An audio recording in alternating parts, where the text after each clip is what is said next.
Hi, നമ്മളിന്ന് അടിപൊളി ഒരു ചിക്കൻ കറി ഉണ്ടാക്കാൻ പോകണം.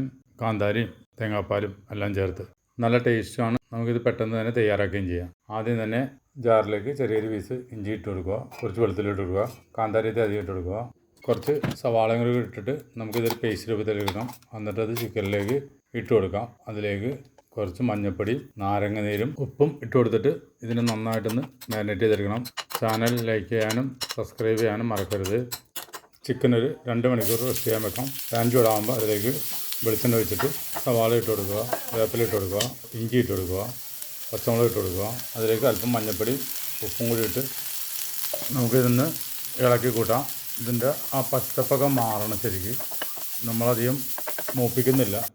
ഇതുപോലെ ആയി കഴിയുമ്പോൾ അതിലേക്ക് ചില്ലി പേസ്റ്റ് ഇട്ട് കൊടുക്കണം. ചില്ലി പേസ്റ്റിൻ്റെ ആ പച്ച ചുവയെല്ലാം മാറണം. അതിലേക്ക് നമുക്ക് അല്പം ഗരം മസാല ഇട്ട് കൊടുക്കാം.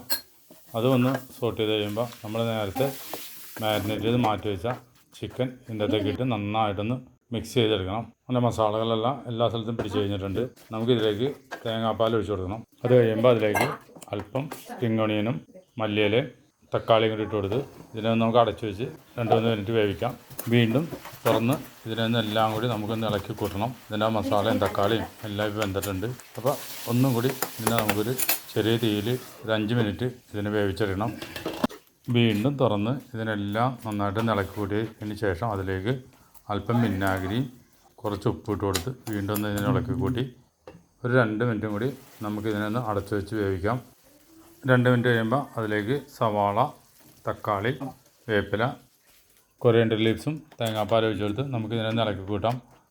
ഇളക്കി കൂട്ടിയതിന് ശേഷം അതിലേക്ക് ഗരം മസാല, അല്പം കുരുമുളക് പൊടി ഇട്ട് കൊടുത്ത് ഇതിനൊന്ന് നമുക്ക് നന്നായിട്ടൊന്ന് ഇളക്കി കൂട്ടിയിട്ട് ഇതിനൊന്ന് അടച്ചു വെച്ച് വീണ്ടും ഒരു 2 മിനിറ്റ് ചെറിയ തീയിൽ വേവിച്ചെടുക്കണം.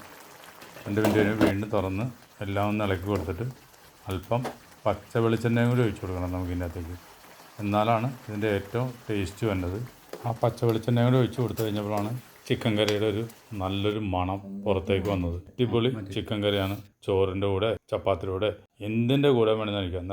നല്ല ചൂട് പുട്ടൊക്കെ ഉണ്ടെങ്കിൽ കഴിക്കാനൊക്കെ നല്ല രുചിയാണ്. വ്യത്യസ്തമായിട്ട് രീതിയിൽ ഇങ്ങനെ ഒന്ന് ചിക്കൻ കറി വെച്ച് നോക്കും. അടിപൊളി ടേസ്റ്റാണ്. വീണ്ടും നല്ലൊരു വീഡിയോ വരുന്നതാണ്. Thank you very much.